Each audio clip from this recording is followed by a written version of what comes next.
This episode is brought to you by Shopify. Do you have a point of sale system you can trust, or is it a real POS?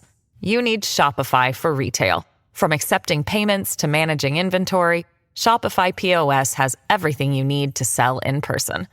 Go to shopify.com/system, all lowercase, to take your retail business to the next level today. That's shopify.com/system.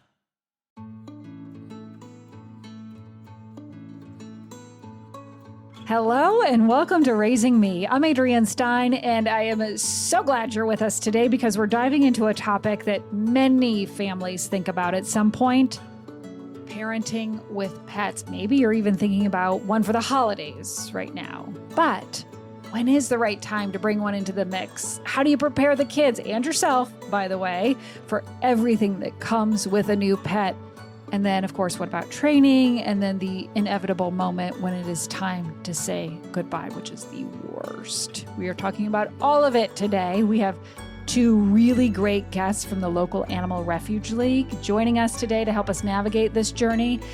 I will say this: I left with a whole new appreciation for our dog after this conversation.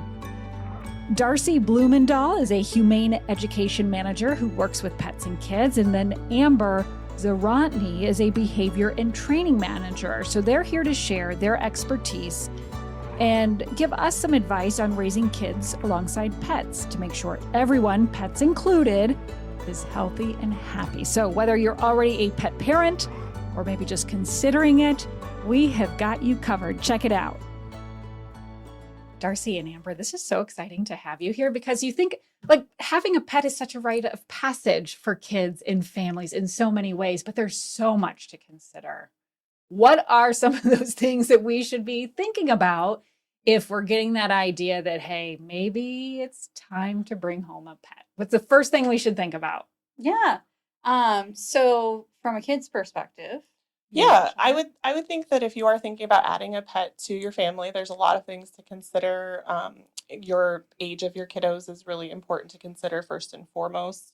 A lot of research does suggest that, kiddos age 4 and up is about the time that they can really start to conceptualize what having a pet is and start to learn responsibility. But we understand that lots of homes have very young children and animals already in them. So how to navigate those things. But we want to look at the development of your children. Are they able to take on some of that responsibility? What type of pet fits your household? Is it a busy household? Is it a calm household?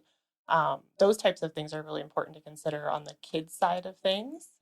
Age, development, type of animal. And this is your focus, actually, at Yes. the Animal Refuge. Like, you work with families and kids on trying to figure out what's the best match and how to move forward. Yeah, I don't specifically work on matching animals with families, but my role there as the humane educator is to foster kindness and compassion with children, teaching empathy, and hopefully that, transfers over to when a family is ready to adopt, that they can learn those skills first and then start to integrate that pet into their home. Let's talk about a family as a whole, because how important is it that everybody in the family is on board with the pet? I think there's a number of different dynamics there. Maybe it's the kids. I want a pet. I want a pet. I want a pet. The parents give in. Maybe it's the dad wants a pet. Mom's not quite so sure, or vice versa. Yeah. How important is it that everybody's on board here? Yeah, I would say definitely everyone has to be on board. We do see quite a few families come through, and no ill judgment here, but they get a pet to teach the child responsibility, when it really does have to be everyone is on board. Children are still children. They're still growing. At the end of the day, it is up to the parents to be able to accept the responsibility when the child can't, or to do things that the child shouldn't be doing. If you have a dog, for example, a 6-year-old child should not be walking that dog alone. Right, of course. So you still have to be their exercise outlet, and you still have to manage the kid and the dog to some degree. They're still learning each other. So it really is so important that the whole family is on board and has a plan for managing that relationship. Is there ever a scenario in which a surprise pet is a good idea? And I say that, I have surprised my mom with a dog before, and I can still see the look on her face when my brother and I walked in with this cute little puppy. Now, thankfully, she ended up loving the dog, but it was like, wait, what did you do? So is it ever a good idea to bring home that surprise pet? And I'm thinking in terms of the holidays in particular. We don't recommend it. Fair enough. Because, we do have people coming in, looking for a gift. Yeah. And, it's really kind and thoughtful. Yeah. But at the same time, in order to set everyone up for success, we really want the person receiving that animal to connect with them before deciding to take on that lifelong ownership. So in the past, at the league, we've said, you know what, that is so kind that you're looking to pay the adoption fee, but have them come in, have them pick out their own animal, and then move from there. And I see Darci also laughing, like thinking of just not a great idea. Yeah. To speak to your wanting everybody to be on board, I just think that's really important too. And you also have to look at, if you have your child continuously asking around Christmas time or birthdays, I really want a rabbit, I really want a cat. But they're not asking for it at other times of the year, then also taking into consideration, do they really want that animal? Or is it the novelty of their birthday or Christmas coming up? And do they realize that that animal needs to be cared for the length of their life? So just also considering those types of things, that I would echo Amber in saying that's probably not a wise idea to surprise someone with a pet. No, judgment. That's fine. It's fine. You can judge, actually. But again, thankfully, my mom ended up loving this dog. We talked about a little bit, like we need to think about the age of the child and what they're capable of doing when it comes to care. But what are some of the other things we need to think about when it comes to choosing the right pet? Like yard size matters, right? Size of a home. What else before we get that pet into our house should we be thinking of in advance? So from the dog's perspective, I own a husky. She was high energy, right? High energy, high energy. And that's something to really consider is, what is the energy and the temperament of the dog I'm bringing in? If you're going into a rescue situation, you may not know exact breed, but you can meet the dog and get kind of a gauge and listen to the shelter employees that are counseling on this animal, because they do, know what that dog has been like there and potentially have previous home notes. And so really listening to, what kind of home is going to set that animal up for success, and really reflecting on, we know that most people fall in love with the animals that they meet. And we want to make sure that it's the right fit, not just, they're cute and they like the kid now, but okay, can we, logistically give this husky, in my case, can we give this husky, the energy outlets that they need? What does training look like for them? So temperament is a really good thing to consider. And again, that energy outlet. And then from the kid's perspective. Yeah, I also think too, just, Amber's really speaking to the dog side of things, but remember that we do have other species of animals available, from small animals, even some parakeets and guinea pigs and rabbits and kittens and cats. It's really, important to consider what fits your household, your activity level, always the temperament of the animal first, but do you know about that animal? If you've never owned a rabbit before, have you done the research to know what it takes to own a rabbit? Do you know about cats? Do you kind of, do some research ahead of time to really know if your household is set up to care for those specific animal needs, not just that they want a guinea pig or that they want a rabbit, just really doing your research on lifespan of the animal and all the things that you need to do to keep them happy and healthy and enriched in your home are really important as well. And making sure your home is prepared just in general. I mean, all those things are great to think about. And those are a lot of the things you cannot change. Right. You can change how your home is set up in order to ensure, like I'm thinking of how many shoes I have had eaten over the years, right? Yes. So how do we set our homes up once we've figured out, okay, a dog is right for me, a cat is right for our family, whatever it might be? Yeah. So One thing we really like to harp on is that decompression period before a dog or cat. I'm gonna expand my Sure. species No, here, you're but so that first week in a new home is potentially going to be a little hectic, and so we actually recommend starting smaller animals off in one room of the home and really working on just getting them oriented to a smaller space and spending time with them, obviously. But a lot of times, they're going through this huge transition. With dogs, it's good for them to have safe zones throughout the house, especially in a home with kids. So baby gates, exercise pens, a way to kind of sanction off your home so that if you see, okay, this dog's like really needing a break and the kids are so excited. Okay, well, the dog's going to go over here. We're going to give them a designated space to relax and hopefully foster that level of decompression.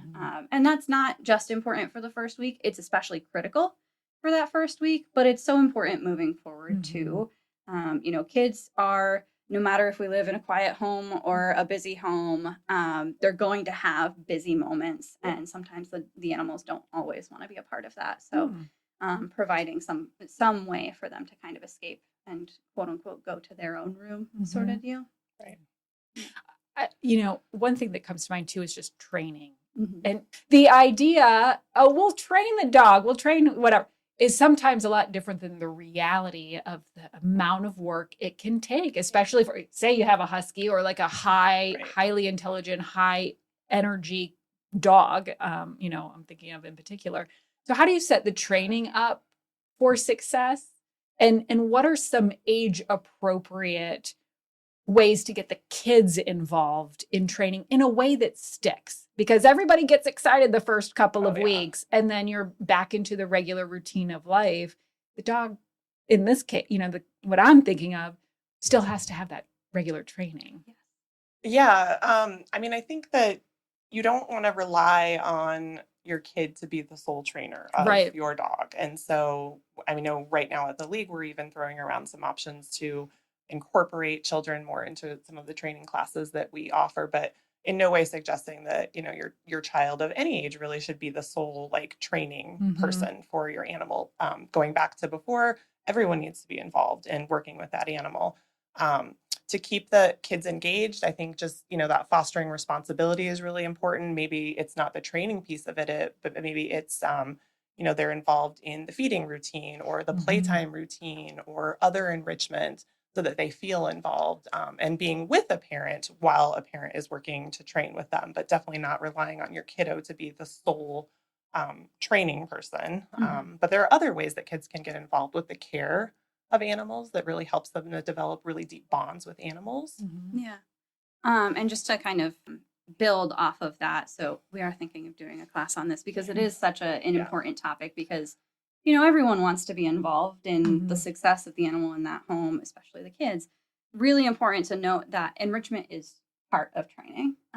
You can't train a dog to be perfect if they have underlying unmet needs. So if the child is able to do that in a safe and productive way. You say enrichment, what exactly do you mean by that? So I mean, using their brain for fun.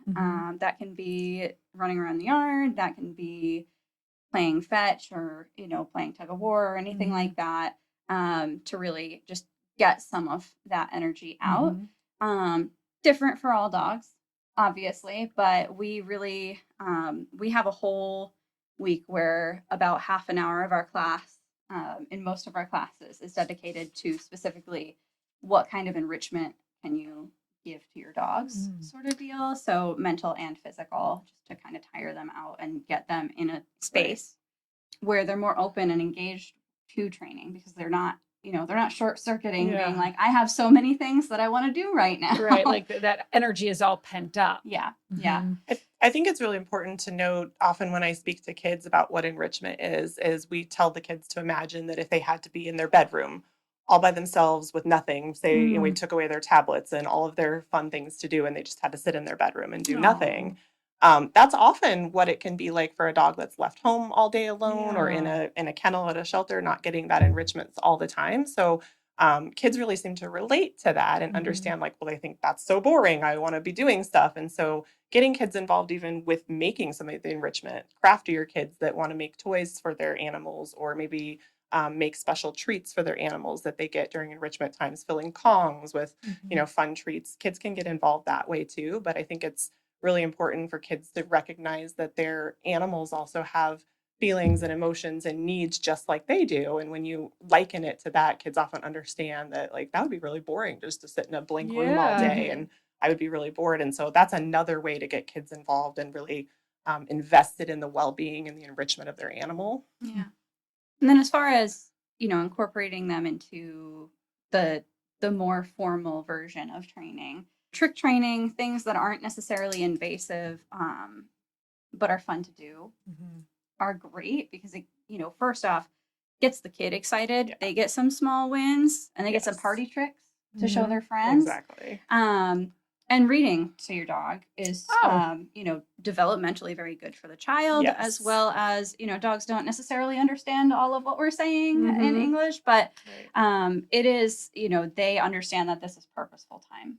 Well, ultimately, when it comes to training, though, it really is on the parents. Yes. Kids are supporting, and it's a great opportunity to teach, that this is part of our family and some responsibility. But it is really, what I'm getting from this conversation. It really is. Yeah. It's the parents' responsibility for sure. So, are there specific techniques that you recommend when it comes to training, or is it like you got to go to a course to make it actually work? This is something I'm very passionate about. Okay.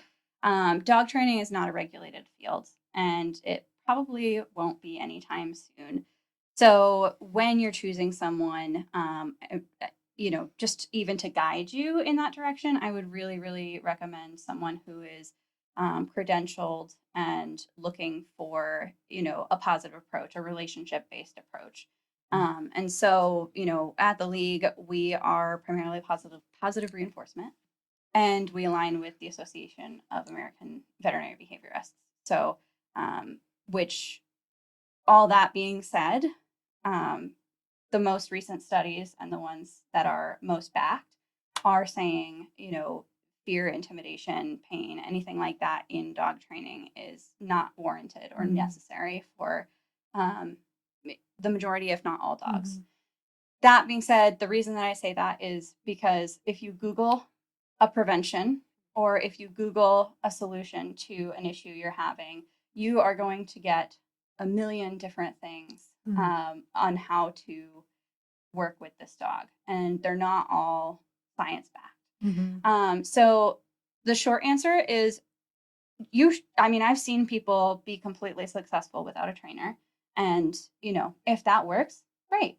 But I would also say, taking it from a proactive, preventative standpoint and getting the dog into training with someone who is, credentialing themselves, continuing their education, can make the road a lot easier. And just consistency. Yes. Just like with so many things. And what also comes to mind is the socialization process. Socialization, how important is that? And what are some of the ways that we can socialize our animal, again, to make sure it is a good and healthy fit within our family? Yeah. So for anyone listening, Dr. Sophia Yin has a dog socialization checklist that you can get online. We send it. It's a free resource. Kind of just goes through all the things. Socialization is a really interesting topic because, for the majority of us, we think people, other dogs. We need to socialize our animals to people and other dogs. We don't necessarily always think about exposing them to different textures, different flooring, different noise levels, things like that, to kind of give them a broader scope of experience in life. And, I'm going to talk about my dog a lot. Yeah, but sure. I actually, when I first got my dog, she was afraid of floors. Floors? Yes, at 1 year old. Like in a home, floors. Yes. Okay. Yes. Floors in a home. Got it. And so, you don't always necessarily think about that, but I don't know much about her history. Maybe she was in a home with all carpets, right. So bringing them out and about, getting them those life experiences, while also doing it in a positive way for the dog. So we've also seen socialization go the other way, where a dog is potentially nervous in a situation, and we're doing it in the name of socialization, but what we're actually doing is confirming a fear. So we want to take it really slow if we're seeing that our dog is nervous or anything like that in a certain environment, so that we're not, we call it flooding. We don't want to flood them to things that are, really scary for them. We want to give them a gradual exposure to that. And how do we handle challenges that come up? Because ultimately, the things that we're talking about are things that, in a perfect world are designed to create a very good situation for family and for the pet. When challenges arise, whether it's behavior issues or maybe the dog grows bigger than the family thought and they don't have the room, or, when again, going back to the idea becomes different than the reality. How do we address those challenges? Because ultimately the goal, and I'm sure for the two of you, is to make sure that they stay with a family rather than going back to the shelter, in many cases. Yeah. So it's always a pivotal point.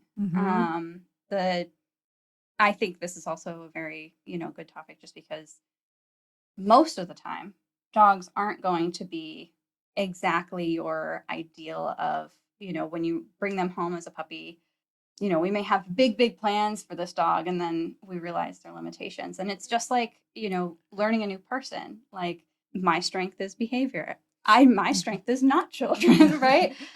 So if you told me to be a dog trainer for children, you're like, that would be terrible, right? Right, sure. So if we think about self-awareness. Yeah, self-awareness. Right. And that's why I have Darcy, so that you get the full picture. But, that being said, it's kind of the same thing of, okay, let's pivot. Let's create a new game plan. How do we work around this? And, if you're having trouble finding some form of a modification, then reach out to a professional, and we can see what kind of, modifications we can make, if any, and really go over options and scenarios with you before a breaking point hits, right? Because sometimes, sometimes parents don't realize that there is an easier fix within the home, or maybe not easier, but there is a reasonable fix here. And I firmly believe that no one intends on surrendering their pet, like, get it as a puppy, surrender it at a year or two old. No one intends on doing that. And it's a heartbreaking decision for everyone involved. So, trying to find those modifications beforehand, before you're at the crisis point of, okay, this truly isn't working. And you're in a surrender kind of situation. Yeah. And Darcy, I see that you're nodding your head to all of these things. Yeah, I mean, I think just also that goes into doing your research beforehand, hopefully. I mean, when you adopt a puppy or kitten, we don't always know what we're going to get. And we also don't always know that with an older animal either. Things can change, and we recognize that people's home situations may change, and that ultimately may be where we end up.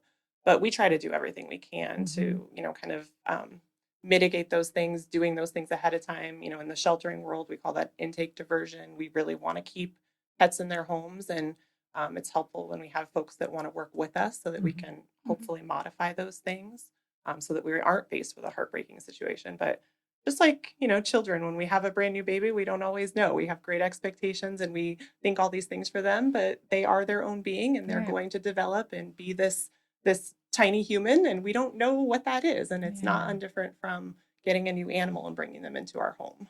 And just, going off of heartbreak, what about pet loss and helping a family and children navigating the loss of a pet? That's it's so hard. It is very hard. So what kind of advice or guidance would you have if a parent knows it's coming soon, or they've recently experienced pet loss with their kids? Absolutely. It's interesting when you decide to have an animal in your home, depending on the age of your children, when you get that animal or the age of the animal. We all know that is ultimately going to be something that we all face. And I think for those of us that love our animals unconditionally and realize that sometimes the worst part of owning a pet being that caregiver for them is knowing that that eventuality is going to happen. But in a strange way, it does help kids to experience loss. It's a very sad thing, but it does help them, because if they experience that with a pet, sometimes at a younger age, it does help them navigate through life sometimes. And I think having very open, transparent conversations about what is happening with your pet, if the decision is made for humane euthanasia, what does that mean? Why do we choose to do that with our animals? How do we help them at their end of life decisions? There's a lot of great children's books written on pet loss and grief, so I would definitely recommend those to parents that are dealing with that, depending on the age of your child. It's one of the things that I strangely hear about a lot. Maybe not strangely, but children want to share that.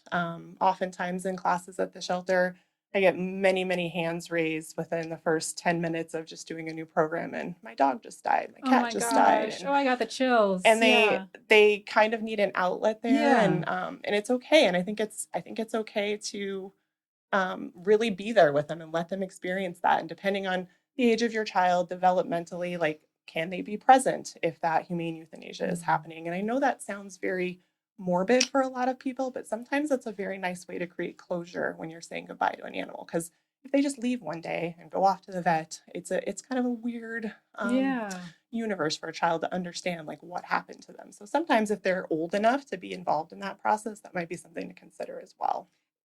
What might be, I mean, each child is different, but what might be an age where that would be appropriate? I mean, I would maybe say 8, 9 years old to consider that, depending on the, the maturity level of your child, but obviously preparing them beforehand for what they might see. Because I do think that there is some solace in that, in knowing what's happening, and also just on the well-being of our pets too.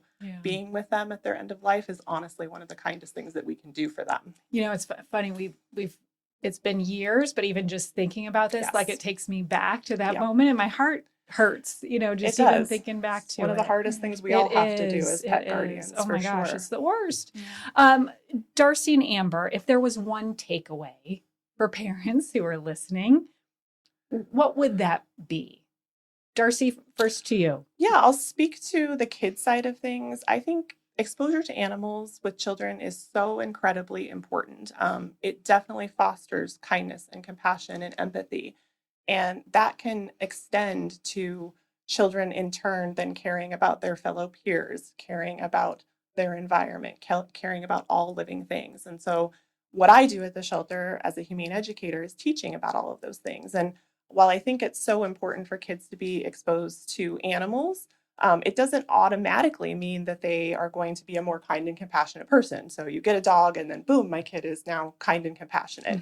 It's all about what we model in a home. If a child sees a parent treating their animal with kindness and compassion and doing all of the things that they need to do to care for that animal, they in turn learn that by seeing it modeled for them.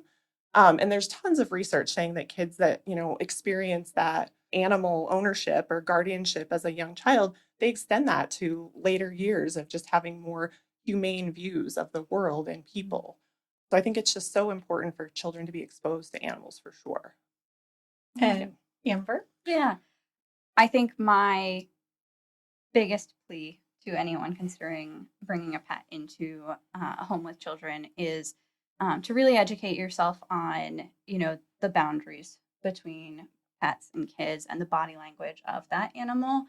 So Darci's other part just sent me an email, or not, sent me a video, Stop the 77, where we learned 77% of dog bites happen from dogs that have been established in the home. And so one of the things that we really try to have in our mission is know their limits. These are not vicious animals. These are dogs that, or any animal, but I'm harping on dogs. Right. Yeah. It's all good. Being able to see when a dog is stressed or when their boundaries are being pushed, and being able to modify that in a way and manage the home so that, we are fostering a beautiful relationship between kids and dogs, From a dog perspective, I've seen the most beautiful relationships between kids and dogs that sometimes I look at it and I'm like, man, I wish I had that. There's just something really, really special about it. And so we can say all of these things, and it's just to help, them get there. And we do know how wonderful it can be, but really harping on decompression within the first few weeks, building that relationship before, that trust has to be established. It's earned. It's not guaranteed, right? And continuing to build that relationship in that way. Yeah.